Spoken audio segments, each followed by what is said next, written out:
ছাত্রছাত্রীরা এই মেলায় অংশগ্রহণ করবে, প্রতিকাতাদের এই মেলায় নিয়ে আসুন এবং একটি সুস্থ সুন্দর পরিবেশ গড়ে তোলার শপথ গ্রহণ করুন। কৃষ্ণনগর সেফ জলবায়ু উদ্যোগে এই প্রথম কৃষ্ণনগরে আয়োজিত হতে চলেছে 5 দিন ব্যাপী গাছ মেলা।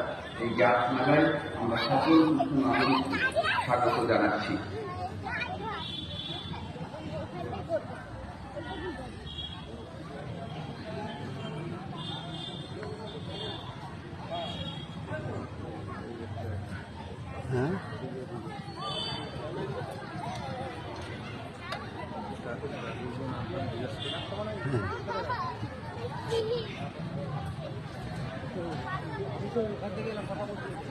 এই তোরা কোথা থেকে এসছিস বল, কোথা থেকে এসছিস?